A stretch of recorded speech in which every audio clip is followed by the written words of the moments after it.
कभी आ रहे मुन्ना भैया, कभी आ रहे इसमें नौरा फतेही मैम आ रही हैं, कभी आग की कमी पड़ रही है, कभी आ रहे कुणाल। तो कास्टिंग जो थी वो क्या सोच कर की थी आपने?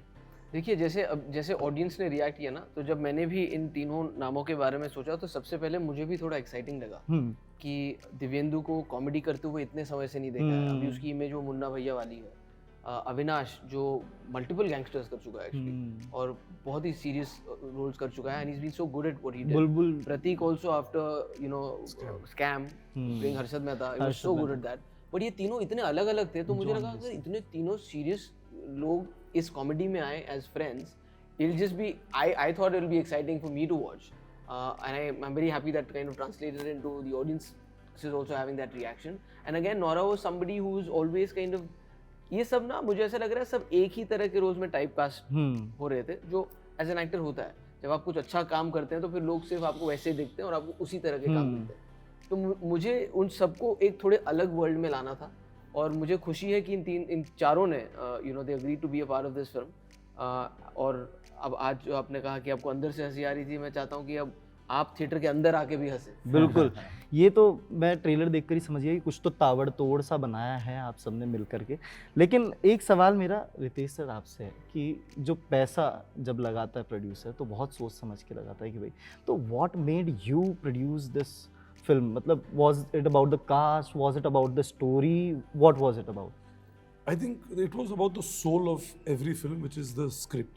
Okay. And I was completely convinced जब कुणाल ने वो नरेशन किया, and I think जो एक क्लैरिटी थी हर एक किरदार की, स्टोरी की, you could see it visually coming to life. तो मतलब I remember कि उसके बाद when I even spoke to Devendu, I spoke to Avinash, I said यार आप लोग स्क्रिप्ट पढ़िए मत, tell Kunal to give you a narration। तो मैंने उनका काम थोड़ा बढ़ा दिया कि वैसे लोग मतलब they read script ऐसे, तो because I knew that they'll be 100% like, I don't think we went to any actor to play a character who said no to this film. Whoever he went to for the first time was bang on.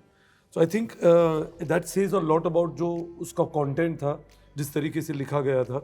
So for me that was it. You know, Farhan and me are very very clear. Mostly जब हम script पहली दफा सुनते हैं, or even after reading, we insist before saying yes that we tell the director or the writer कि आप पहले वो script सुनाइए हमें.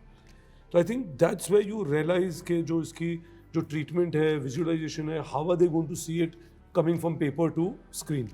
So I think that's what makes it, and then you decide and say, chalo, let's get the right team, let's try to cast the right people to bringing it to life.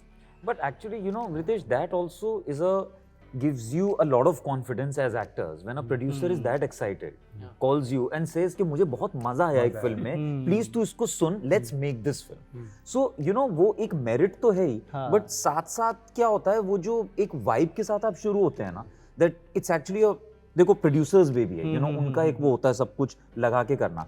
If that person is excited about the project, आपको लगता है अच्छा यार कुछ तो बात है इसमें, you know, it's got a different ring to it. So आप दोनों से मेरा जो सवाल है वो ये है कि बात करते हैं ना अंदर से हंसी आ रही है किसी ट्रेलर को देखकर,